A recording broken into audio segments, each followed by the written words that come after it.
Welcome to the Alaskaland podcast, stories from the Fairbanks North Star boroughs past, present, and future, with your host, Mayor Bryce Ward. Each episode, we'll sit down with Fairbanks' most interesting characters for a fascinating conversation about where we've been and where we're going.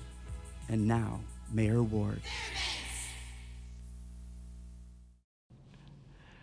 All right, this is the Alaskaland podcast, and we are here with Tracy Vanairsdale, and we are going to be talking about architecture. We're going to be talking a little bit about the work that she's done here in Fairbanks and kind of some of her history and exposure here to the community. And you've probably seen her work across town, so we'll talk a little bit about that. But welcome back, everyone. It's been a while, and Tracy, I'm just glad that we're able to sit here and have this conversation with you. Great. Thanks, Mayor. Thanks for inviting me. This is such a neat idea to get these community voices and conversations out there. And it's my honor to be here. Thank you. Great. Well, maybe let's dive into things. I always like to get to know, how people came to be in Fairbanks. And it sounds like your story goes back to your childhood, right? Yeah. Mine's pretty easy. I was born here. My dad was drafted in the Army out of Illinois back in '66 and drove up with my mom on the Alaskaland and started their family in Delta. He was stationed at Fort Greely, and soon after moved into Fairbanks, and where they thrived and enjoyed living here and all that Alaska offers. So feel very privileged to have that opportunity to be born and raised and continuing to live here myself. That's great. And it sounds like your dad had some history or some exposure to architecture and construction. Maybe talk a little bit about that and how you kind of got into your field. Absolutely. My dad was a general contractor after he got out of the Army.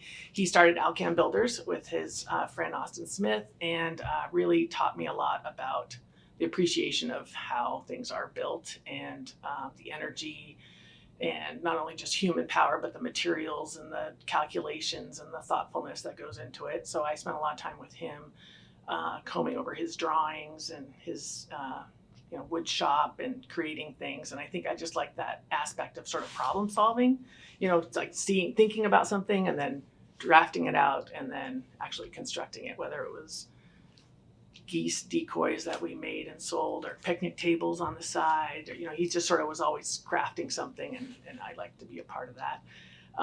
Coupled with that was my mom, who was a public health nurse here for 30 years. And I think she was the community, she had the community awareness, and she was really active in helping others. And I think that's sort of molded me into sort of the opportunities that I knew I was interested in and could utilize those same skills of creating and maybe helping others.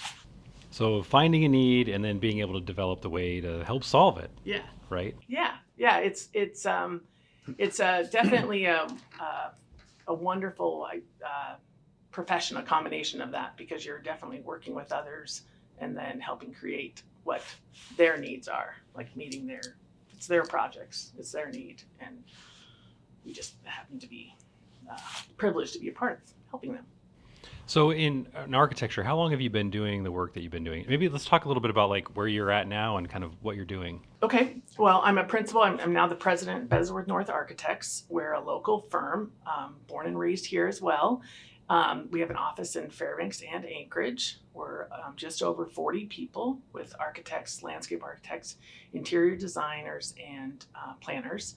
So we work all across the state. And so I am a licensed architect. To get to this profession, I guess you have to you go to school. Alaska doesn't offer a college of architecture, a degree in architecture, so you have to go out of state. So I was able to go my first year at UAF. I took a bunch of engineering and art classes. Didn't quite have the funds to get out of state, but knew I needed. That's where I wanted to be. Went on the Western Undergraduate Exchange Program to University of Idaho and completed my degree there. It's a 5-year degree, and was able to return and be employed immediately. So graduated in 1994 and have been back here.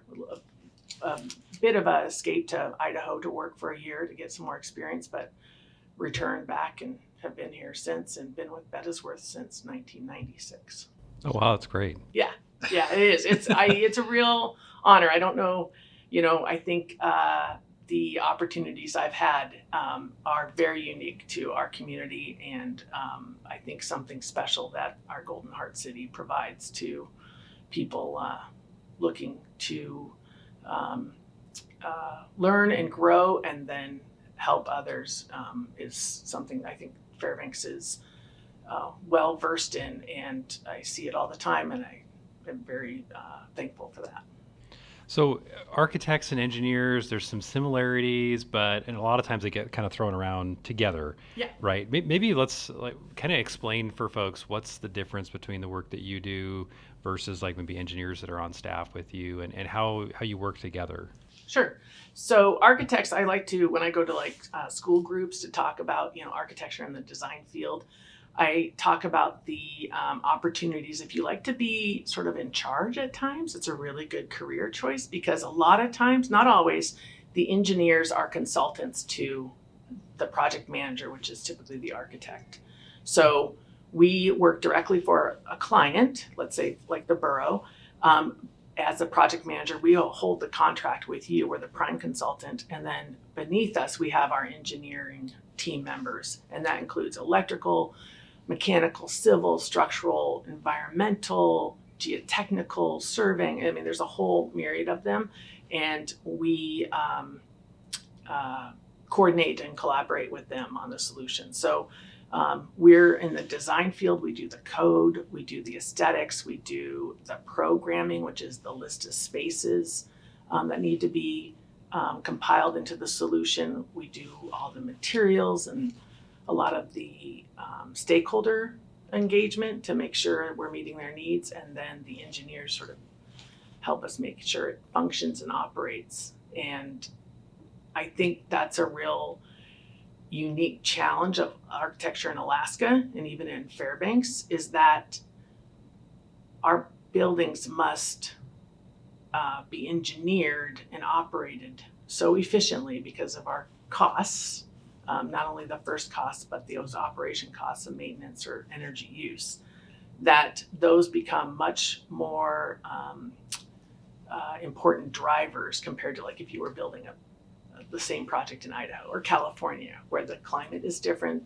the foundation or the geotechnical, the soil conditions is different. They don't have discontinuous permafrost like we do everywhere. So they don't have the climate extremes that we do. So those engineering aspects become really critical to our solution. So that practicality, that sort of Alaskan practicality, box form, whatever form that is, that makes it more easy to construct, easy to maintain, easy to heat. All of those things have become really critical. Yeah, it's I'm a builder too, so residential, small houses and fun stuff like that. But I have had a little bit of exposure into some of the commercial world, and so when you start talking about this idea of, someone has this grand vision, right, and you go, gosh, that would look really cool, but it's virtually impossible to actually construct that. So you bring in the aspect of kind of common sense and reality of how do you take something and aesthetically meet your client's needs, and then be able to look at your materials too, and how can you actually get this product built or this thing done. The other interesting thing too is the different types of products that we have.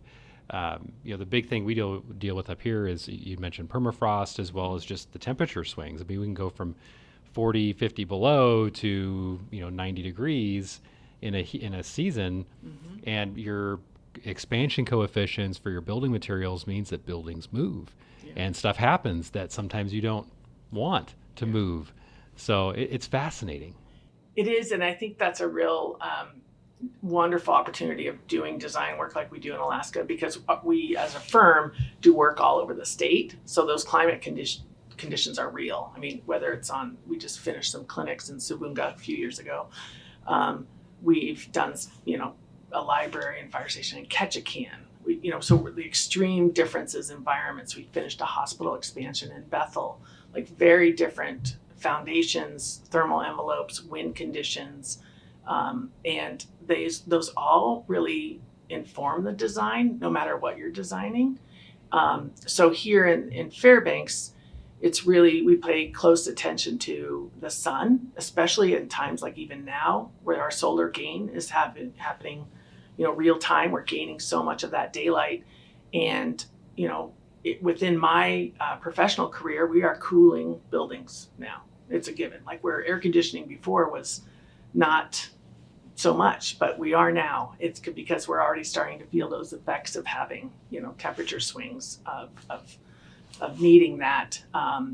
And I think, so we focus a lot on the use of the light, the natural daylight. It's so precious to us at all times of the year. So how do we control it, invite it in deep within our buildings?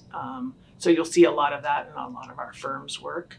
And then we really try to focus on making the solution of the place. We use the term of the place so that it reflects whether it's the cultural elements, the environmental conditions of the landscape, or the people in the community. So it's almost recognizable that this is of Fairbanks. This is of Unaclete, or wherever we're doing it, that it doesn't look like it could be anywhere else. It's exactly where it should be. It doesn't stick out like a sore thumb. Okay, yeah. Right. No, it's you definitely see that, right? Well, there's buildings that you're going, gosh, that really stands out. Like that does not look like a Fairbanks building. Like, a tile roof probably wouldn't be something you'd see in Fairbanks, right? But maybe Arizona or some other kind of arid climate. But it's really interesting when you look at how architects take and incorporate that design in. And like maybe in your, you said you've been doing this for a number of years. How have you seen that change over the years from maybe the approach that we had in the 90s or early 2000s to where we're at today? Well, I think there's been an evolution, I would say, a progression of energy costs. So, everybody is very aware of that. We look at not only the first costs, whether it's the construction availability of materials or people or labor, and we work closely with a lot of contracting partners to validate that.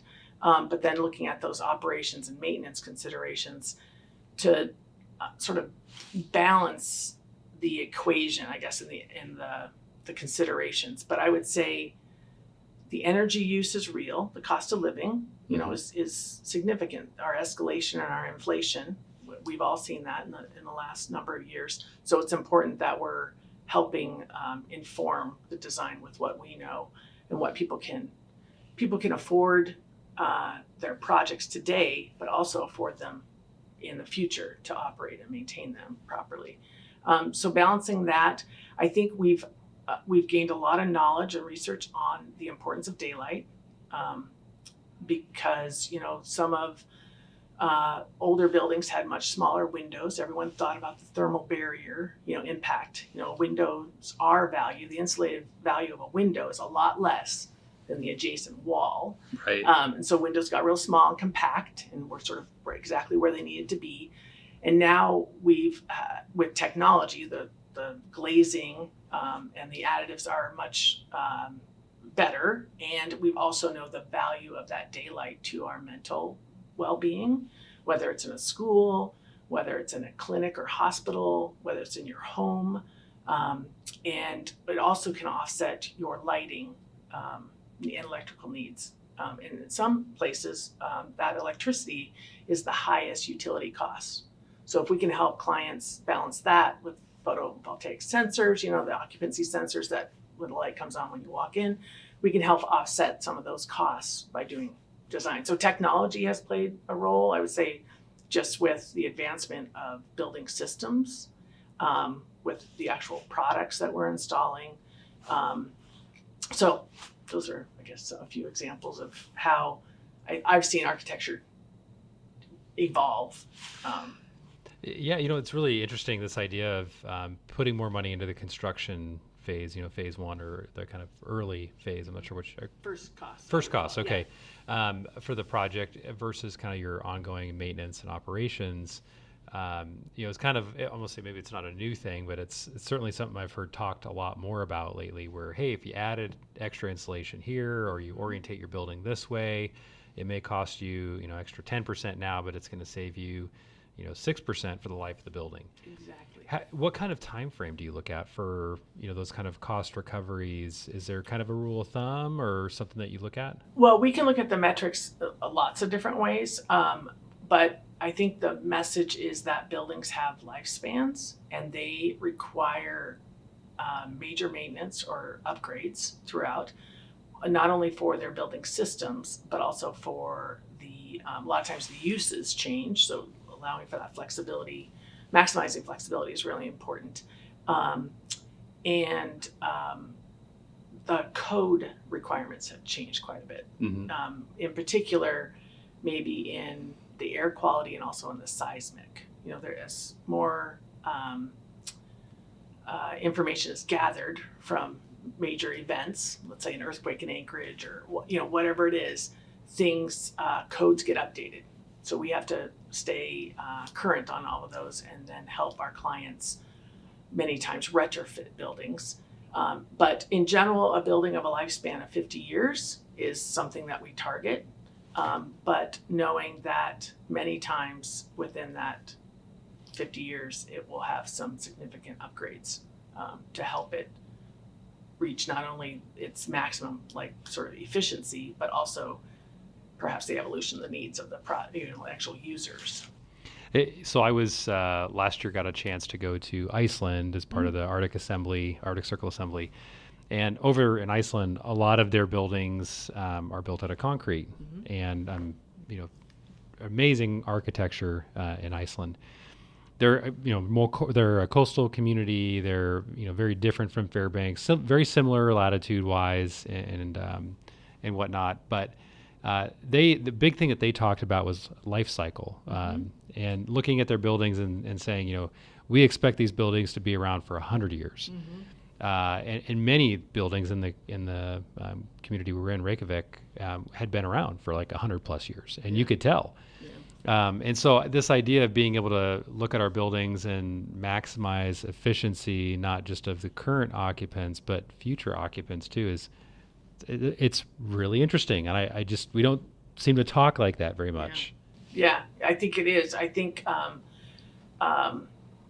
the responsibility of the architects and the entire design team, and the engineers don't always work for us, but a lot of times they do, and sometimes we work for a contractor, sometimes there's different organizations of doing it, but I think it's all of our responsibility, and I think the architect needs to lead in that voice, because we use the term sustainability not just for sort of the environmental impacts that our industry has, but also for the construction, like the outcome, like you said, the lifespan of that building, that life cycle cost of the building, and the impacts it has on its occupants are real.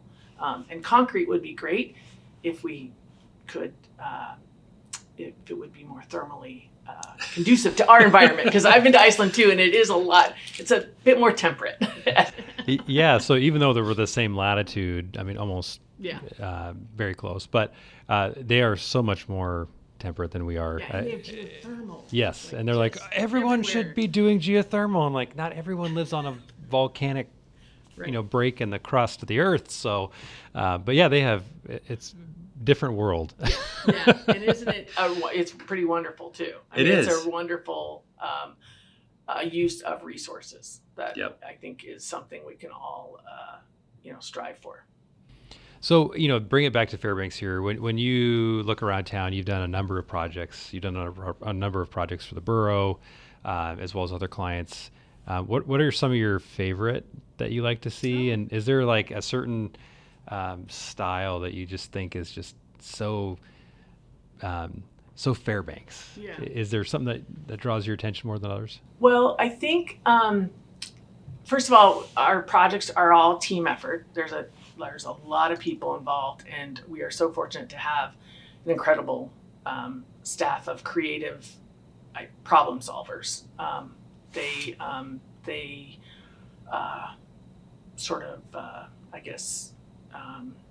challenge me every day to learn more and do more and, ask the what ifs on every project. So I really appreciate that. I would say, I talked a little bit about Of This Place, and what we have done or tried to do is instill a philosophy. And this really started from one of my main mentors, C.B. Bettesworth, was, creating a solution that reflected not only the users or the stakeholders, but had a story to tell. Sometimes that story is really evident, and sometimes it's more of a discovered element, or maybe just the stakeholders or the folks that inform the design we're part of. So I'll give you an example on like Morris Thompson.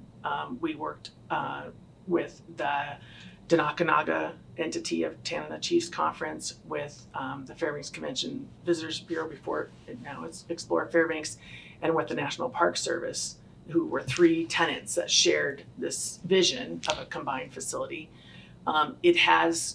It's faced with black granite tile to the south. It reflects our granite tours. It's a natural form. It sort of creates a nod to the natural world that we have all around us, so beautiful.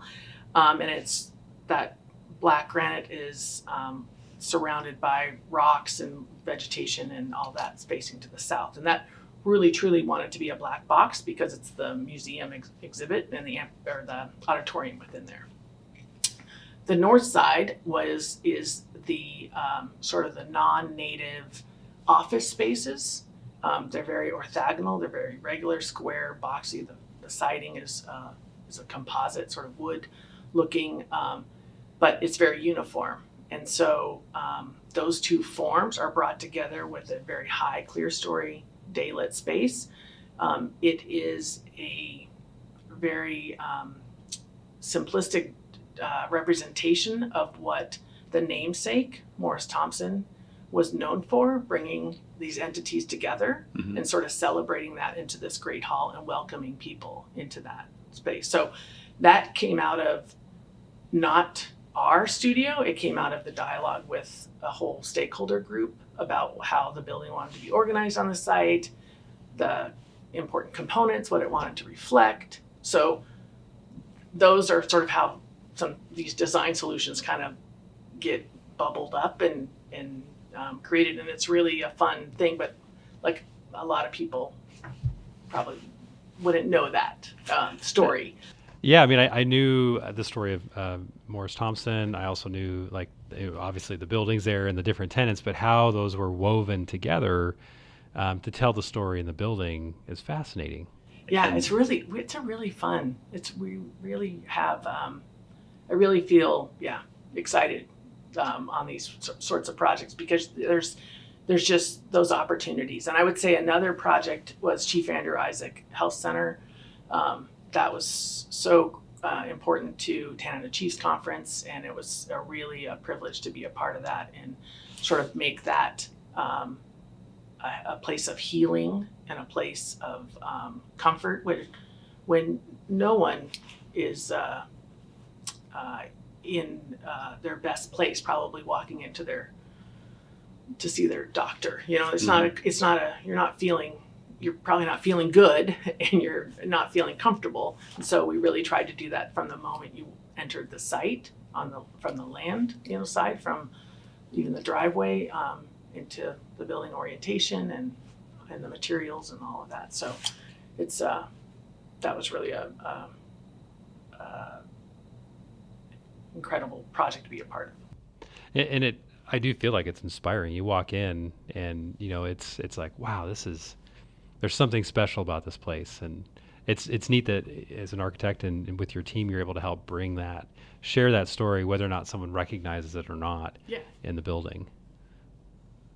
So maybe for folks that are intrigued, maybe like yourself as a young person working with your dad and kind of getting these life experiences, if someone's interested in architecture, what would there be any kind of suggestions or advice that you would give them as far as how to explore that and find out if it's something they want to make a career out of? Well, we often have student shadowers come to our.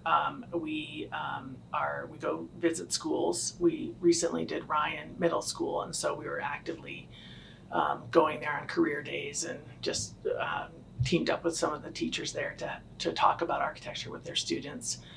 So we're active in the schools, and we invite people to come, and happy to contact anyone that contacts us to shadow and learn what we do, because I think it is an industry that you don't really know about necessarily in school. I do think our local high schools do give those opportunities for introduction in some of their different courses and fields. So I think those are great opportunities. I think there's a course quite a bit online. I think that Western Undergraduate Exchange Program is still a real asset to our state and to University of Alaska Fairbanks to help students from Alaska study outside and get their degree, because that is a required part of our professional, is to get that professional degree. You do an internship for a number of years to fill criteria, and then you sit for your exams. So it's a process, and you have to know what you're getting into when you start that, because it's a commitment and a lot of work. But so it sounds like for young people or for folks that are interested, there's certainly some paths that they can take here in the state, but at some point they're going to have to go outside of Alaska to get that actual certificate, that degree, and hopefully we can draw them back here. Exactly. That's the goal. Yeah. Great. Well, is there, as you talked a little bit about kind of these different ideas and concepts that get woven into telling stories, is there any exciting projects that you see on the horizon that you're going to be a part of, or stuff that you're excited about for Fairbanks? Absolutely. Right now, we are partnered and assisting University of Alaska Fairbanks with the Tracy Cultural Indigenous Center. So it's really quite a lovely vision that the chancellor and leadership there have for one of the last remaining sites on the West Ridge there on Tracy campus. And so it's going to be a place for learning and sharing and celebrating knowledge. They're going to have archival components where recordings can be made and preserved, a lot of staff and faculty support, and then of course just students, resources. And so that's a really wonderful project to be involved in. And we're one just of many team members, including our colleagues at Jones & Jones Architects, which have taught me a lot about listening, learning. You don't, what's the saying? You don't learn much from talking.